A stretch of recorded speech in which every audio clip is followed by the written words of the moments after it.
What if the calm, composed image of Britain's Prime Minister is just a mask, hiding a storm inside Downing Street? Tonight, the whispers have turned into headlines, and the headlines into a political earthquake. Keir Starmer, the man who promised stability after years of chaos, is now facing accusations that his government has descended into a toxic culture and even a civil war among his closest allies. But how did this all begin? Who is really pulling the strings behind the curtain? And could this be the start of Starmer's political downfall? Or just another media storm designed to shake his leadership? Stay with me, because by the end of this video, you'll know why insiders are calling Number 10 the most divided it's been in decades. When Keir Starmer took office, he promised a government of integrity, unity, and purpose. His message was clear: no more infighting, no more scandals, no more drama. For many, it felt like a breath of fresh air after years of political turbulence. But behind the scenes, something different was brewing. According to insiders, Starmer's leadership style, precise, lawyerly, and often uncompromising, began to clash with his senior ministers. What started as quiet disagreements reportedly grew into open hostility, with some aides describing the atmosphere inside Downing Street as tense, paranoid, and suffocating. One senior source even told a journalist, "It feels like we're walking on eggshells every day. Say the wrong thing and you're out." That's not the image of calm, confident leadership the public sees on television. It began with policy divisions, small at first. Some ministers wanted to push bold social reforms. Others favored economic caution. But the real turning point, insiders say, came after a series of embarrassing leaks. Documents revealing internal disagreements over spending, immigration, and relations with the EU. Starmer was furious. Within weeks, an internal investigation began. Staff phones were checked.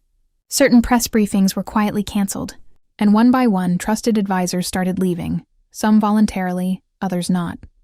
Those close to the situation describe it as the moment the Prime Minister's circle of trust began to shrink. Meetings became shorter. Criticism was no longer welcome. And soon, even senior cabinet ministers found themselves cut out of key decisions. Then came the headlines. Toxic culture at the heart of government. Multiple reports suggested that junior staff were being shouted at, overworked, and made to fear for their jobs. While Number 10 officially denied these claims, the consistency of the stories told a different tale. One former aide claimed, "It's not screaming or throwing things. It's the coldness, the way people are isolated, the way you're ignored if you disagree."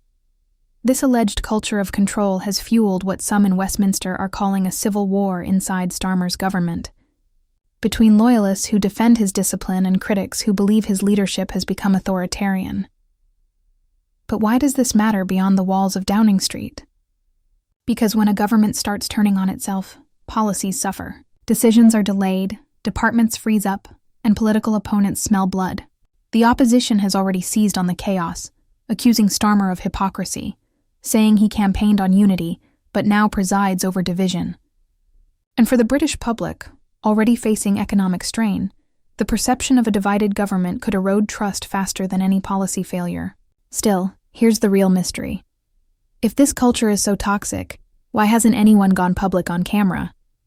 Are these leaks coming from frustrated insiders, or from political operatives trying to weaken Starmer's leadership from within?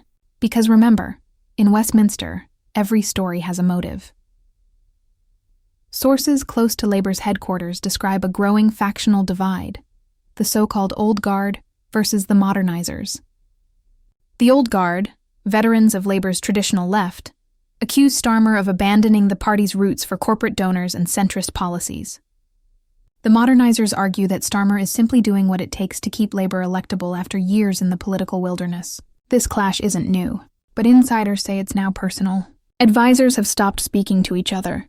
Meetings once held in private rooms now happen over encrypted apps. And one staffer even described the environment as a pressure cooker waiting to explode. Imagine the stress of running a country, and then realizing your biggest enemy might be sitting across the cabinet table. That's the picture being painted right now. The heart of this so-called civil war appears to center around control, who gets to shape the government's agenda, and how decisions are made. Starmer's critics claim he's centralized too much power in his inner circle, sidelining elected ministers in favor of unelected advisors. One senior figure reportedly said, The PM doesn't want strong voices, he wants loyal ones. Those words echo across Westminster like a warning bell. But Starmer's defenders see things differently. They argue that his discipline is precisely what has stabilized Labour after years of chaos, scandals, and factionalism. To them, the Prime Minister isn't running a toxic government, he's running a tight ship. And that's what makes this story so fascinating. Is this a tale of control gone too far? Or simply the tough leadership Britain needs right now? As these stories broke, media outlets across the UK went into overdrive. Editorials debated whether Starmer had lost control of his team. Some commentators described the reports as overblown Westminster gossip, while others warned of a serious leadership crisis in the making. Public reaction was mixed. Supporters praised Starmer for maintaining discipline in a turbulent time. Critics said his calm exterior hides a cold and calculated political operator. On social media, hashtags like #SunToxicLabour and Downing Street drama began trending, though not always for the reasons you'd expect. Some posts mocked the story, others demanded transparency, and once again, Britain found itself watching a government under fire, not from the opposition, but from itself. So what happens next? Will Starmer weather the storm? Or could this internal battle define his time in office?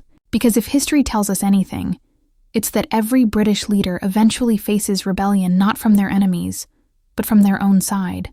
Thatcher had it. Blair had it. Even Johnson, in his own chaotic way, had it. Now it might be Starmer's turn. But this is only the beginning. The deeper you look into the cracks of this government, the more you realize these aren't just personality clashes. They're ideological battles. At stake is not just who runs Labour, but what Labour stands for in the 21st century. Inside Number 10, tensions are said to be at breaking point. Meetings end in silence. Staff walk out of rooms without making eye contact. Memos are rewritten multiple times before approval, and late-night calls between senior figures often turn into heated arguments. One insider put it bluntly, "There's no trust left. Everyone's protecting themselves." This climate of suspicion has reportedly paralyzed key policy areas, from energy reform to NHS funding. Ministers who once spoke freely now measure every word. The phrase "off the record" has lost all meaning. Meanwhile, journalists smell opportunity. Every whisper, every resignation, every subtle reshuffle is dissected for meaning. Some newspapers have already framed the story as the Downing Street divide, painting Starmer as a leader under siege. Others suggest that rivals inside his own party are preparing to strike, not openly, but through controlled leaks designed to erode his authority bit by bit. For now, Starmer remains outwardly composed, speaking of unity and focus, dismissing talk of division as media noise. But even his most loyal supporters admit that morale inside his operation has never been lower. And that's where this story takes an even darker turn. Because beyond the politics, beyond the headlines, lies a deeper issue: the toll of power on people. Staff burnout, late nights, and an endless stream of crises have created what one advisor called a machine that eats its own. Junior aides are said to come and go at alarming rates, some lasting only months before quitting in exhaustion. The image of Starmer as a calm, steady hand may comfort voters, but for those working under him, it's reportedly a very different picture. Yet despite all this turmoil, Starmer's political position remains remarkably strong in public polls. That contradiction, the chaos inside versus the calm outside, is what keeps this story alive. It suggests that the government's troubles may not immediately translate into public backlash, but if left unchecked, they could eventually explode in ways no one expects. And here's the final thought for this part. Every administration builds its own mythology. Some are remembered for triumphs, others for scandals, but some, like this one, may be remembered for the quiet, creeping corrosion of trust from within. Because sometimes it's not the loudest fights that destroy a government, it's the silence that follows them.